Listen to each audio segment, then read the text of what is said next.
किसी ने यही करना है तो मेरी लड़कियों को भी अभी खत्म कर दिया जाए, इसी तीनों को तब खत्म।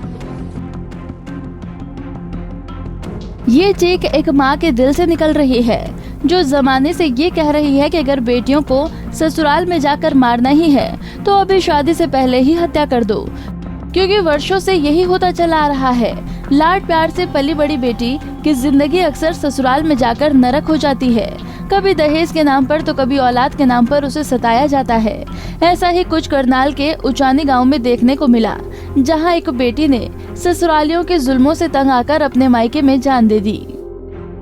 जहां उसने जन्म लिया उसी घर में फांसी का फंदा डालकर झूल गई। परिजनों का आरोप है कि पति मारपीट करता था और सट्टा खेलने का आदी था।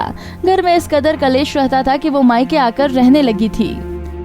वो ससुराल में तंग करते थे इसको जी, मारपीट के निकालते थे, पैसे की डिमांड करते थे इससे। तो पंचायत भी हुई थी पहले? हाँ जी, पंचायत में एप्लीकेशन दे रखी, जो उसने कुछ नहीं करा। वो पंचायत में जवाब देगा, मैं पंचायत के सामने नहीं आऊंगा। तो गिरफ्तार कर दिया लड़के को? कहते हैं जी, बच्चे गए हैं देखने, 2 महीने हो जाए ले देंगे। इससे पहले इसको दाह संस्कार नहीं करेंगे, नहीं करेंगे, नहीं करेंगे जी। फैसला हो जाए फैसला, लेकिन उन्होंने बच्चा भी नहीं दिया, लड़का भी नहीं दिया। लड़की के परेशानी से वो बहुत परेशान थी, माइंड उसका बहुत खराब हो गया था। भाई मेरा बच्चा ला दो, मैंने शादी भी नहीं करनी, मेरा बच्चा दे दो मेरे को। उन्होंने कहा कोर्ट से ले लो।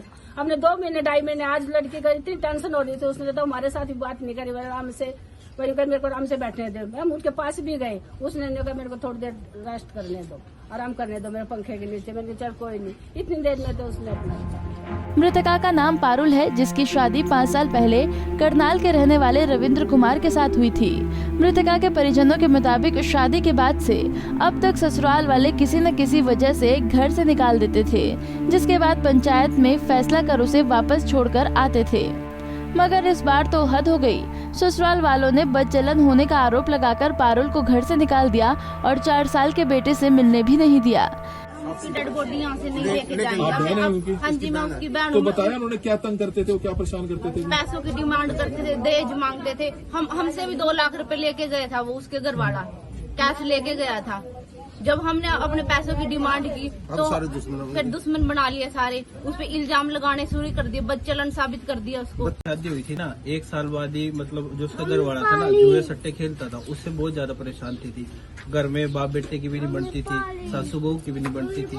तो ये कई चीजें थी। उसके साथ कम से कम 5 बार मार पटाई हुई है।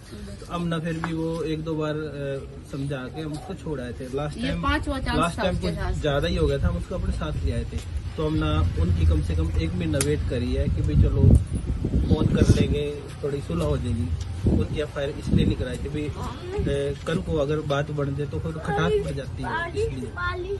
तो फिर भी अगर पंचायत के थ्रू हमने फिर बात करनी चाहिए ना, तो उसके जो ससुर है ना पारुल के, उसने बिल्कुल मना कर दिया, भाई मैं पंचायत के सामने नहीं हूँ।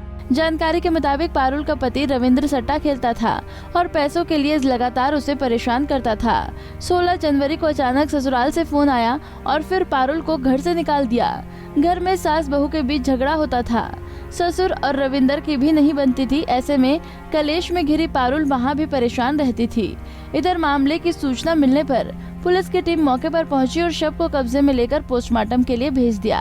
पुलिस की शिकायत मिलने के बाद आरोपी पति को गिरफ्तार कर लिया गया।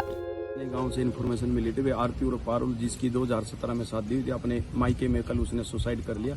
हम मौके पर सीन ऑफ क्राइम टीम और मौके पर पहुंचे थे, जिसको आफ्टर निरीक्षण वहां से उतार लिया था और डेड हाउस में रखवा दिया था। उसके पिताजी द्वारा एक रिटर्न में कंप्लेंट दी गई थी पति, सास और ससुर के खिलाफ। हमने एफआईआर कल ही तुरंत दर्ज कर दी थी उसके द्वारा, और हमारी पुलिस की 2-3 टीमें इसमें राउंड अप के लिए लगाई गई थी, जिसको आज सुबह उसके पति को हमने हिरासत में ले लिया है। पूछताछ जारी है। और तो लड़की अपने घर आई हुई थी 2 महीने से? हाँ, लड़की अपने घर आई हुई थी। तो कोई वजह पता चली, कोई दहेज के लिए परेशान था या क्या तो झगड़ा होता था आपस में? कोई झगड़े के कारणों से मायके में आई हुई थी, जिसमें इनकी कई बार बिरादरी लेवल पर भी इनकी पंचायतें वगैरह हुई। परिजनों से पूछताछ में पता चला है कि पारुल अपना बेटा न मिलने की वजह से ज्यादा परेशान रहने लगी थी, जहां तक कि अपने पति से भी कम ही बातचीत करती थी। बहरहाल पुलिस ने पति सास ससुर पर केस दर्ज कर लिया है और आरोपी पति रविंदर को गिरफ्तार कर लिया है। देखना होगा कि पुलिस की जांच में क्या सच सामने आता है। करनाल से bureau report, Punjab Kesari TV. हमसे जुड़े रहने के लिए हमारे YouTube चैनल को सब्सक्राइब करें और नई वीडियो की नोटिफिकेशन के लिए बेल आइकॉन को दबाएं। अगर आप ये वीडियो Facebook पर देख रहे हैं तो लाइक जरूर करें और ज्यादा से ज्यादा शेयर करें। धन्यवाद।